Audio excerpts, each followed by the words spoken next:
Hi, I'm Prajna, and today I want to talk to you about recreation.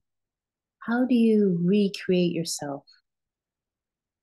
Do you ask yourself that? I have been asking myself this question a lot lately because of the different people I work with and just sensing and feeling and experiencing myself the collective anxiety. And what I'm discovering is that we have lost the idea of play, of recreation. So, what is it that you do to recreate yourself? And I don't mean according to a book or some set of rules or according to anybody else's agenda, but what is it that really offers you rest, play, a sense of feeling at ease? So, let's unpack this a little bit. Now, one of the ways that this came about, my daughter is just started taking a class in college and she's very impacted by mental health. So she decided to take a course in mental health. And one of the first assignments was to look at all the different categories within mental health and what supports mental health. And so there was diet, education, employment, career, finances, spirituality, a lot of wonderful things, but there wasn't a category for recreation.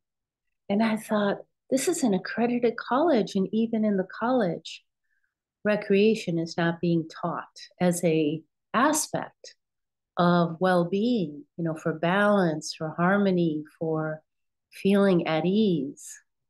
So let's break it down. Like, why is that? So here we have for thousands of years lived in a patriarchal culture, which emphasizes the masculine. And the masculine energy, there isn't anything wrong with it because patriarchy is not about a gender. Like everybody is harmed by a imbalance in any culture.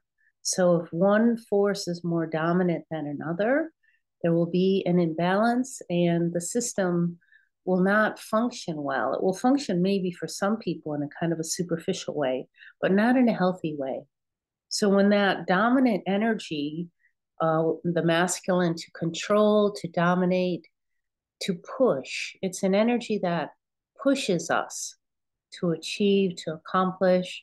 It's like kind of that internalized voice in the head that says, you're not enough. You have to do more. You have to achieve more. You have to look different, be different. And we can feel this happening all the time. But within that kind of toxic masculine structure, there isn't an invitation to rest. And in fact, to pause, to rest, to savor even your accomplishments would be considered a weakness.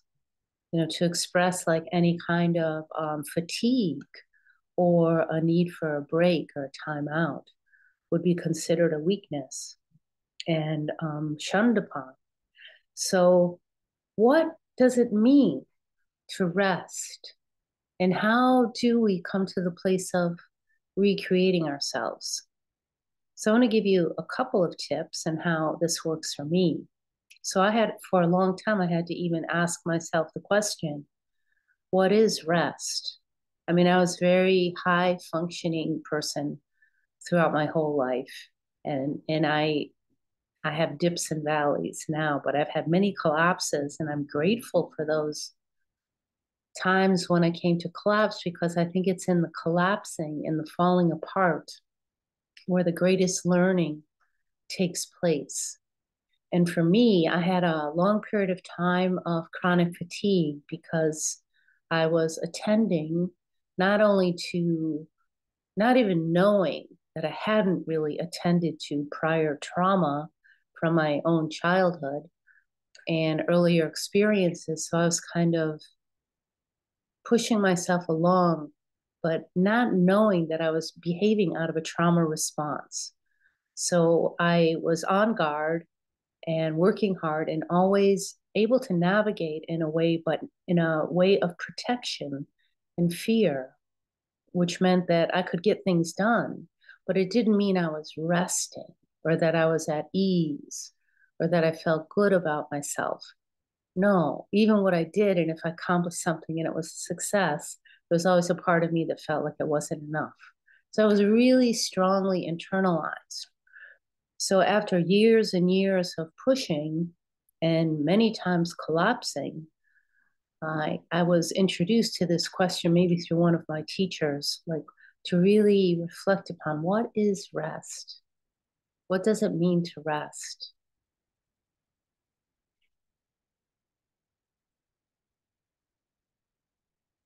What is rest? So at different times, the answer for that is not like coming from my head, but even now you can feel it like rest is an invitation to slow down, to pause, to feel your feet on the ground, to anchor in your body. It's a full stop. And it's not easy. Stopping for so many of us is not easy. And even the invitation to stop for some of us will be like the protectors will come on board. What if, what if, what if? And say all these things. And those protectors are our allies and they have value and they're giving us some information. So here we're needing to find out, like, is it really okay to rest? Is it okay to stop? And so we can take each one of those concerns from the protectors as they come and listen and, really listen in such a way that that part gets to hear how valid it is. Like, yeah, there was a time when it was not okay to rest. And so we're going to look around now and see, well, am I safe here now? Is it okay to rest? And this is a practice that for some of us can take some time, as a practice. And it is in the resting, in the capacity to drop into a sense of ease in yourself. So when we're at ease, we're not pushing. So it's coming out of the agendas of patriarchal structures that insist upon pushing more, more, more, regardless of what it takes. And then also will say, then that's not enough. You could have done better, right?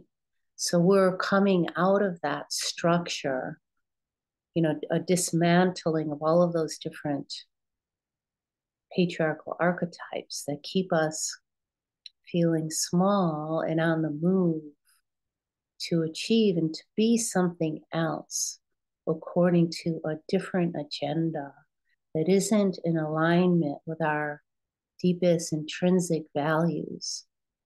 When we really sense into our own values and what's important to us, and really sense and feel who we are